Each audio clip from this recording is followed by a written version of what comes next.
art dudes, Know the Art here with another speed art adventure.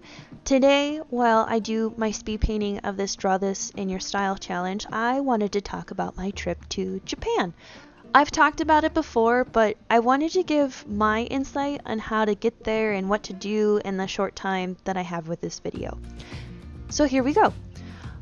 I have been to Japan twice. Now, I'm not an expert in anything. These are just what I've done and have worked really well for me. So the first time I went was for my honeymoon, and the second was over winter break this past year. The second trip happened because we found out it was cheaper to go to Japan than Disney World.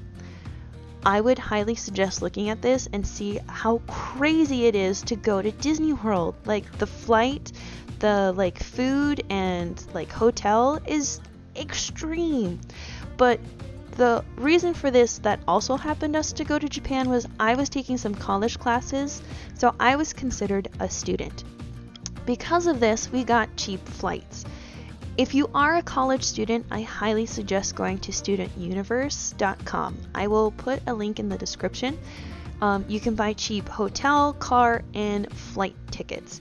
You do have to show that you are a student. This could be a tuition bill, a student ID, or your class schedule. You just have to show two forms of that you are a student at the college that you go to, and you're good to go. It was really simple.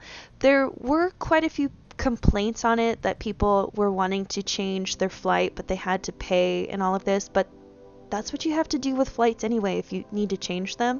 So you have to be absolutely sure this is the days that you want to go on. I will say refunds are hard too, but I mean, getting a refund with airplane tickets is always a battle. So don't get too discouraged. Just understand that this site does what it can for students to make sure that you can go on a trip to a different country. But of course, we all want to wait until after the Backstreet Boys reunion tour. We don't want their kind of tickets. We want nice, cheap flight tickets so we can see the world, you know? I will also have to say a big thing to know is you should have some form of Wi-Fi with you when you are in Japan. Certain places do have free Wi-Fi, and it's not too bad, it's nice, but some places don't, and especially if you're trying to find a restaurant or some building and you don't know where to go, it's nice to have Google Maps to help you with that.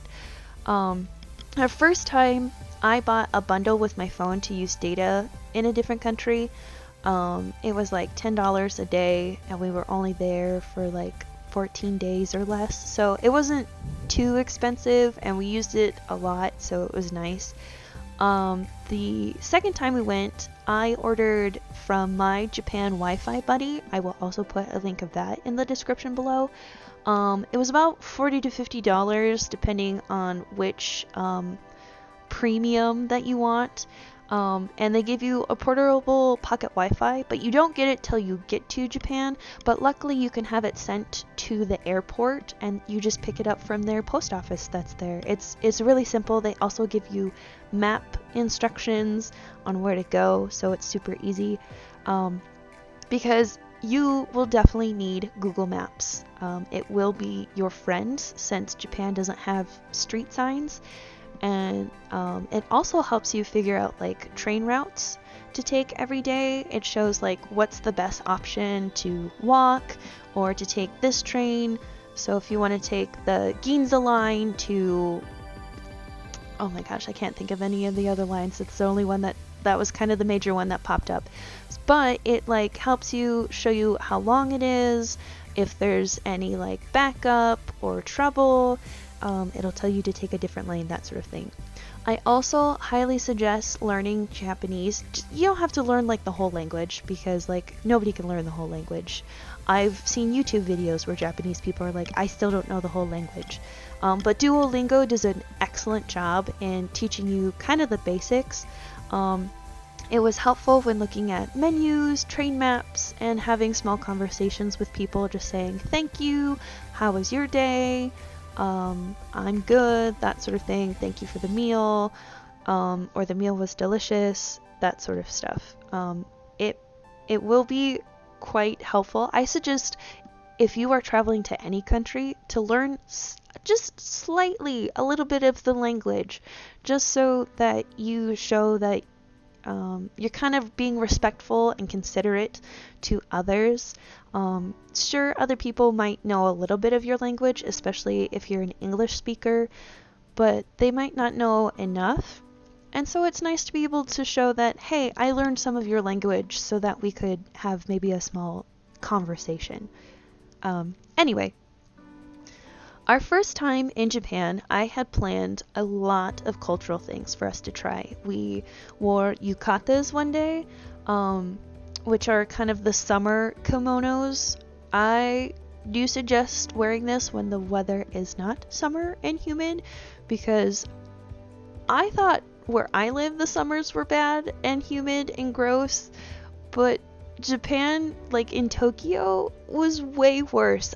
We had to go back to our hotel and change and take a shower halfway through the day because we were just sweating up a storm. I even brought like handkerchiefs to like wipe my face off just in case, or like to use to blow my nose, so I didn't use Kleenexes. And I used it more to wipe off my face than to blow my nose. It would just be stopping wet, and so we would have to like wash some stuff so we could use it for next time. But whew, boy. I will say it was fun though, because we were in Asakusa, which is one of the older sections of Tokyo, so we got to go to, oh my gosh, if you heard the thunder, I'm so sorry. We got to go to the Meiji Shrine in them, and that was gorgeous. I mean, everybody else was wearing them, or most everybody else was wearing them.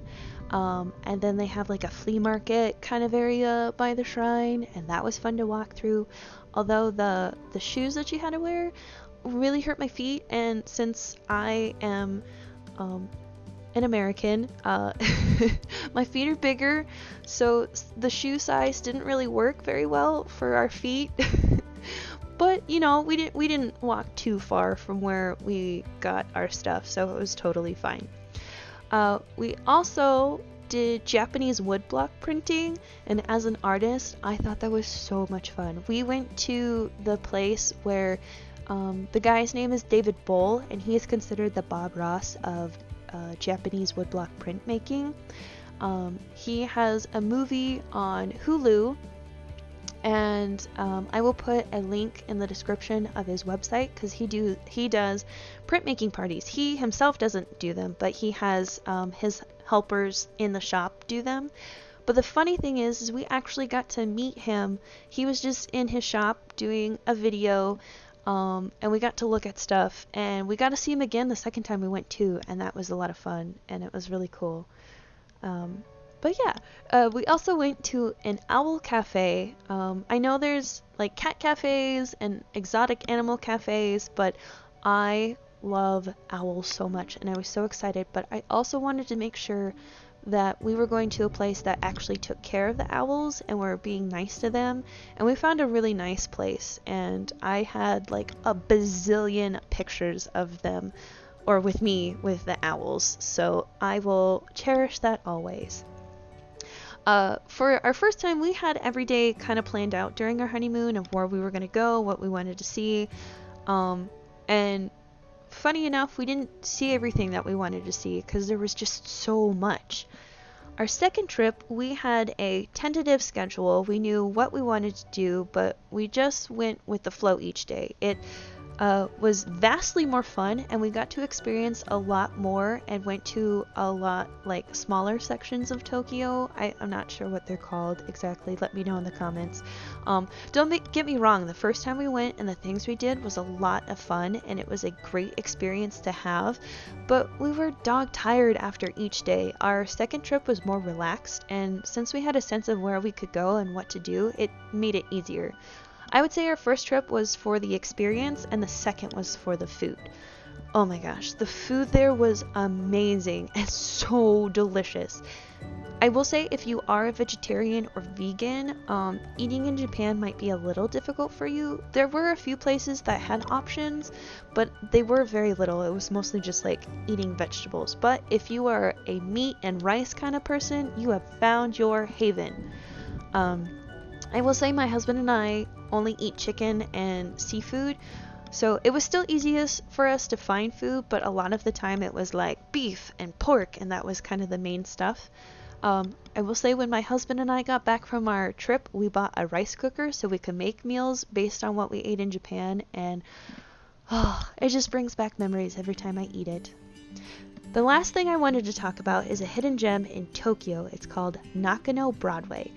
I'm sure those of you who have watched many anime know of Akihabara, the promised land for all the weebs and otaku and everything. But Nakano Broadway is where it is at. You want some cheap anime figures, manga, anime gear, cosplay, doshin, the like fan fiction manga? Head on over to Nakano Broadway for a flea market style Akihabara. I was in heaven when I went. My husband and I both bought a few figures cheaper than what they would be if we purchased them in Akihabara. I also found some doshin. I hope I'm saying this right. If I'm not, let me know. I read when I was in high school on the internet, and it was like a dream come true. I was astounded that I could find this stuff because it was like 10, almost 15 years that I had read this. I'm not going to tell you what it was, but I will say it was very spicy. Overall, I would say if you ever want to go to Japan, I highly suggest researching where you want to go. There's quite a bit of planning involved, especially if it's your first time. It can seem overwhelming, so if you ever have questions, just drop them below in the comments. I will be happy to answer. And you can also go to Reddit, the subreddit Japan Traveling. They are great at answering questions. Sometimes they're not always correct, but again, that's okay. You always find someone that way. And of course, remember to art on, my dudes.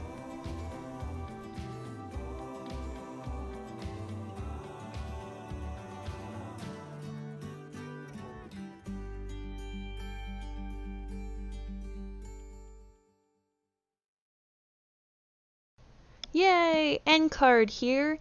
Just a reminder that I have a Patreon. There will be a link in the description below.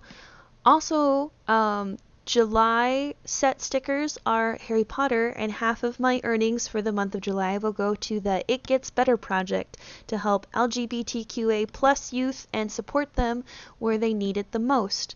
There will be a link, like I said, down below. And of course, if you like what you see, make sure to subscribe and ring that bell for any notifications that I have on YouTube.